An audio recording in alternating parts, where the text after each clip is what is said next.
अस्सलामुअलैकुम रहमतुल्लाहि व बरकातहू। रमज़ान मुबारक। फिर से आप सबको। लास्ट वीडियो में मैं ज़्यादा डिटेल में नहीं बता सकी क्योंकि वो बिल्कुल 4 मिनट का वीडियो बनाई थी। आज दूसरे रोज़े का ये इफ़्तार बता रही हूँ। भाई के घर पे इफ़्तार दावत थी तो हम लोग दूसरे दिन, मैं ज़्यादा कुछ रिकॉर्ड तो कर ही नहीं दूसरे दिन का, बस यही जो इफ़्तारी आप लोगों के सामने दिख रही। ये भाभी और भाई बड़ी प्यार मोहब्बत से हमारे लिए इफ़्तार की दावत करे थे। तो हम लोग यूजुअली पहला रोज़ा उनके पास ही खोलते, पहला इफ़्तार उनके पास ही होता। बट कुछ जॉब्स वगैरह की यहाँ पे ऐसा रहता है कि यहाँ पे छुट्टी ले नहीं सकते, तो इसलिए हम लोग दूसरे दिन भाई के घर रोज़ा इफ़्तार करे थे। तो ये उसकी वीडियो है। मैं हर साल सोचती हूँ कि कुछ नया डेकोर करूँ, हर साल कुछ ना कुछ चेंजेस लाऊँ। तो ये सारा कुछ डेकोर की चीज़ जो आप लोगों को दिखाई मैं स्टार्टिंग में, वो सारा टीमों से मंगाए थे। और रमज़ान का ये तीसरे दिन का वीडियो है। दूसरे दिन का तो वहीं भाई के घर पे ख़त्म हो गया था। ये तीसरे दिन का वीडियो है। ये जो मैं बताई थी आप लोगों को कि मैं प्रिपरेशन कुछ नहीं हुआ था मेरा, तो इसलिए मैं रमज़ान के तीसरे दिन, तीसरे रोज़े पे मैं ये पूरा स्प्रिंग रोल्स, समोसे बनाना भी बाकी है, समोसे नहीं बने, तो ये स्प्रिंग रोल्स बना रही हूँ थी मैं, जिसमें इस बहुत बहुत आसान सा होता, मगर ये है कि पहले इसको ठंडा करना होता। तो इसलिए इसका जो मिक्सचर है चिकन का, इसमें कुछ नहीं, बस लहसुन को मैं थोड़ा सा जल गया, थोड़ा ज़्यादा तेज़ आंच पे थी लहसुन। फिर उसके बाद मैं कैबेज डाली, फिर कैरेट, कैप्सिकम, अगर आपको रेड कैप्सिकम डालना है रेड कैप्सिकम भी डाल सकते। मेरे पास कुछ था नहीं तो मैं इसलिए इसके अंदर सॉसेस ऐड करी। यूजुअली लोग ब्लैक पेपर और सॉल्ट डाल के ख़त्म कर देते हैं, मैं इसके अंदर थोड़े स्पाइसेस डाली, थोड़े फ्लेवर्स आने के लिए। मेरे को ज़्यादा फीके वाले स्प्रिंग रोल्स उतने पसंद नहीं आते, सिर्फ सॉल्ट और पेपर वाले। लास्ट में स्प्रिंग अनियंस डाल के मैं ख़त्म कर दी, इसको ठंडा होने साइड में रख दी। मगर जब इफ़्तार की तैयारी करते ना तो इतना मैस हुआ रहता, तो मैं साथ ही साथ क्लीनिंग भी कर रही थी कि ताकि मेरे को इफ़्तार के बाद ज़्यादा हैसल ना हो। तो इसलिए मैं सारा कुछ ऐसा कर रही थी कि पूरा एकदम से मैं बस इफ़्तारी बनाऊं और हट जाऊं, और बाकी के तो सारा कुछ डिश वॉशिंग में चले जाते जो इफ़्तार के बर्तन होते। ये साथ ही साथ मैं खाने का भी इंतज़ाम कर ली, क्योंकि इफ़्तारी खोलने के बाद फिर कुछ नहीं होता मेरे से, क्योंकि बच्चों के सोने का टाइम भी हो जाता है। इफ़्तार तो बच्चे कुछ करते नहीं ख़ास, तो मैं उसके साथ मैं मटन कढ़ाई बना ली थी। इसकी रेसिपी मैं अभी कुछ दूसरे वीडियो में शेयर करूँगी इंशाल्लाह। बस आप लोगों को ये दिखा रही हूँ, और साथ ही साथ बच्चों की फरमाइश पे मैं KFC chicken style tender pieces बना रही हूँ, क्योंकि हम लोग KFC खाना छोड़ दिए इसराइल प्रोडक्ट्स बैन होने की वजह से। तो इसलिए मैं घर में ही बच्चों को बना के खुश हो रही हूँ। तो ये काफ़ी अच्छा बनने लगा। पहले स्टार्टिंग में थोड़ा मेरे को मुश्किल हो रहा था, बट अब ये जो स्क्रीन पर मैं मसाले बता रही हूँ वो जो पाउडर में डालने हैं वो अलग है, ये पाउडर है जिसमें अलग जो स्क्रीन पे बता रहा वो सारा कुछ ये पाउडर में डालना है। और जो चिकन टेंडर में है वो मैं कुछ नहीं डाली, थोड़ा पानी से वॉश करने के बाद मैं उसके अंदर थोड़ा सा प्लेन फ्लावर डाली, उसको थोड़ा सा ड्राई करने के लिए। और उसके अंदर कुछ नहीं, सिर्फ ब्लैक चिली पाउडर और सॉल्ट डालना होता, दैट्स इट। और जो पाउडर है उसके अंदर से मैं 3 चमचे निकाल के पानी डाल दी, क्योंकि इसके अंदर बेकिंग पाउडर ऐड करी, सॉरी। अगर आपके पास अंडा है तो बेकिंग पाउडर ऐड करने की ज़रूरत नहीं है, वो जो लिक्विड बैटर है उसी में अंडा फेंट के आप उसको डिप करके यूज़ कर सकते हैं।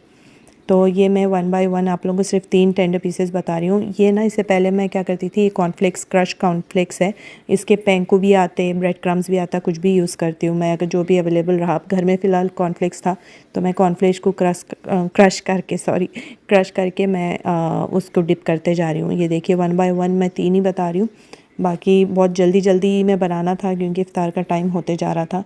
और ये मैं जब का जब बना के इसलिए नहीं रख सकती, ठंडे हो गए तो मज़ा नहीं आता। तो ये देखिए 1 बाय 1 मैं पानी में डिप करी, पानी बोल रही हूँ, बैटर में डिप करी, और फिर उसके बाद कॉर्नफ्लेक्स से शेक करते गई, तो इसलिए ये इजी बनते जाते।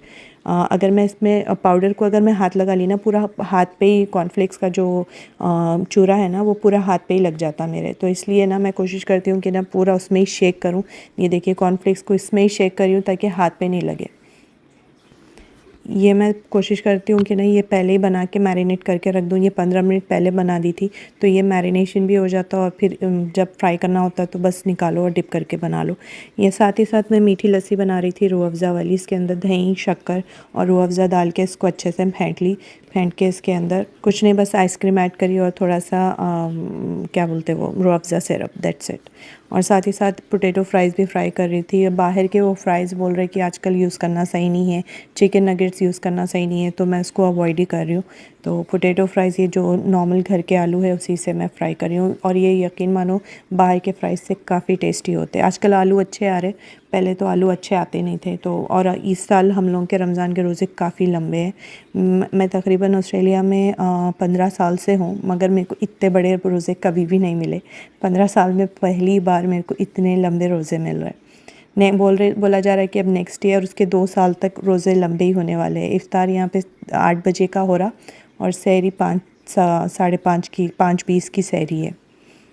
और सीधे ही ये आइसक्रीम रखने के बाद ना सीधा ये फ्रिज में जाता।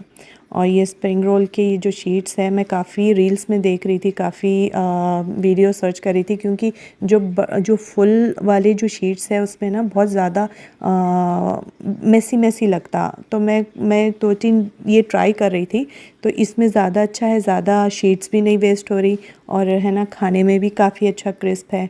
मतलब बैटर अगर इसके अंदर का जो कीमा फिलिंग है ना, अगर वो ज़्यादा कर दो तो शीट्स टूट जा रहे। तो ये काफ़ी इजी टेक्निक दिखी मेरे को, ट्रायंगल काट के इसको अच्छे से रोल कर लो। अब ये फ्राइंग टाइम आ गया था और टाइम भी हो रहा था इफ्तार का, तो ये फटाफट मैं 1 बाय 1 करते जा रही थी। 3 ट्रिप में ख़त्म हो गया था। और रमज़ान में बिना हलीम के तो गुजारा नहीं है। स्टार्टिंग में तो मेरे को बहुत ज़्यादा क्रेविंग हो रही हलीम की, पता नहीं क्यों। मेरे को जैसे जब मैं सोचती हूँ कि हर बार ना कि मैं अवॉइड करूँ फ्राइड आइटम्स, और हर कोई सोचता है ऐसा। हम लोग रमज़ान में कोशिश करेंगे वेट लूज़, मगर कुछ नहीं होता, मेरे से भी कुछ नहीं हो रहा। तो हम तो तलन वलन की चीज़ें खा रहे हैं, एंजॉय कर रहे हैं रमज़ान। तो बहरहाल चलिए, तो फिर ये जो टेंडर पीसेस है, टेंडर पीसेस में सॉस, वो बटर वाली सॉस काफ़ी मज़े की होती। तो ये मैं बटर मेल्ट करी, इसके अंदर है ना चिली सॉस डाली, और साथ में स्वीट चिली सॉस और थोड़ा सा हनी। अगर आप लोगों को अगर थोड़ा और फ्लेवर चाहिए तो सोया सॉस डाल दो। किसी को सोया सॉस पसंद आता, किसी को नहीं है, बच्चे खाते। मेरे को सोया सॉस पसंद नहीं, इसमें सिर्फ चिली एंड स्वीट चिली ज़्यादा मज़े की होती। सोया सॉस थोड़ा हैवी हो जाता, मतलब कि उसका जो मज़ा है वो उतना पसंद नहीं आता मेरे को, स्पेशली विद द सॉस। तो ये तैयार हमारे फ्राइज़ एंड नगेट्स, और काफ़ी मज़े के थे, काफ़ी टेस्टी थे। मैं प्रॉपर वीडियो बनाई नहीं इसकी, ऐसे ही रखी, क्योंकि मेरे को ये बर्तन में ही सर्व करना था, क्योंकि काफ़ी बड़ा था और बस घर के ही लोग थे, कोई बाहर से तो आए नहीं थे। और हमदान की शरारतें पूछो मत, बहुत ज़्यादा बढ़ गई। हम लोगों को हर चीज़ छुपा के रखना पड़ रहा, क्योंकि हमदान बहुत ज़्यादा शरारती हो रही। ये देखिए इफ्तार का टाइम हो चुका। चलिए जी, मैं अपना व्लॉग यहीं पे एंड कर रही हूँ। Please do subscribe. मिलती हूँ नेक्स्ट व्लॉग में। बताइए आप लोगों को वीडियोज़ कैसे लग रहे। इंशाल्लाह मैं अपडेट्स देते रहूँगी। मिलती हूँ next vlog. Happy Ramzan, Ramzan मुबारक। अल्लाह हाफ़िज़।